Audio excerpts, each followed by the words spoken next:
everyone, welcome to my channel.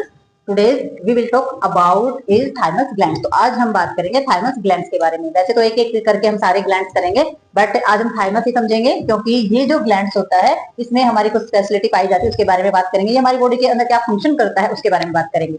ठीक है, तो thymus glands जो होता है वो हमारा सबसे पहले देखते हैं पाया कहाँ जाता है। ये जो हमारा एरिया होता है यहाँ पर पाया जाता है हमारा thymus ग्लैंड। ठीक है, तो ये हमारा पाया जाता है जो हमारी स्टर्नम बोन होती है उसके पीछे ये पाया जाता है।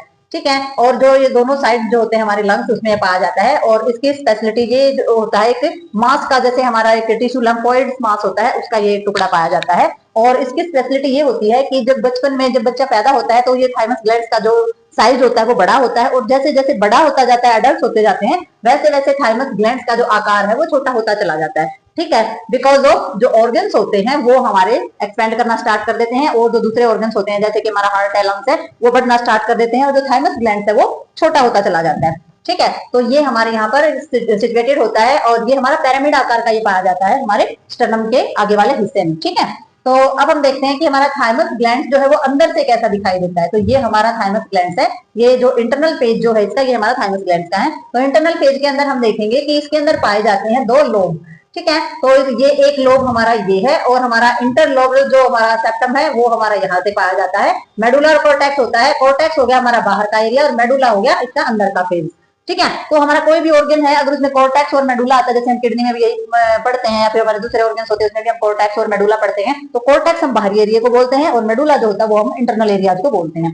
ठीक है, तो ये हमारा जो कैप्सूल्स होता है, कैप्सूल्स के द्वारा ये कवर पाया जाता है। ये हमारा नीचे थाइमिक चीजें और जो हमारे कॉर्पस होते हैं वो इसके अंदर पाए जाते हैं। तो ये सारा का सारा हमारा थाइमस ग्लैंड यानी कि टिश्यू मास का एक टुकड़ा होता है। तो ये हमारा थाइमस ग्लैंड है, और जो इसका मेन फंक्शन होता है, जो हमारा थाइमस ग्लैंड होता है वो हमारी बॉडी के अंदर करता क्या है कि जितने जो हमारे रेड बोन मैरो जो होता है, तो रेड बोन मैरो जो होते हैं वो हमारे क्या बनाते हैं, लैम्फोसाइट्स बनाते हैं। तो टी लैम्फोसाइट्स जो हमारे होते हैं वो मेच्योर होने के लिए और एक्टिव होने के लिए जाते हैं थाइमस ग्लैंड के अंदर। तो थाइमस ग्लैंड के अंदर जब हमारे टी लैम्फोसाइट्स आएंगे तो वो मेच्योर भी हो जाएंगे, यानी कि परिपक्व भी हो जाएंगे, और वो एक्टिव भी हो जाएंगे काम करने के लिए। ठीक है, और जब वो मेच्योर और एक्टिव हो जाते हैं तो वो जो लैम्फोसाइट्स होते हैं वो चले जाते हैं हमारे ब्लड के अंदर, कुछ लैम्फोइड टिश्यूज के अंदर चले जाएंगे और कुछ ब्लड के अंदर चले जाएंगे। तो ये हमारा थाइमस ग्लैंड का मेन फंक्शन रहता है, ये मेच्योर और एक्टिव कर देता है हमारे टी लैम्फोसाइट्स को। ठीक है, तो ये काम रहता है हमारा थाइमस ग्लैंड का। तो आपको पता चल गया थाइमस ग्लैंड हमारा होता कहाँ है, उसका जो इंटरनल फेस है उसमें क्या क्या पाया जाता है, और मेनली जो है इसके फंक्शन पता चल गए हैं। पिरामिड जो आकार जो होता है वो इसका पाया जाता है। ठीक है, तो हमें पता चल गया हमारे थाइमस ग्लैंड के बारे में, हमने सारा जान लिया है जितना भी हमारा एज ए सिलेबस जितना जरूरी था। तो मिलते हैं हम किसी नए वीडियो में नए टॉपिक के साथ, तब तक के लिए बाय बाय।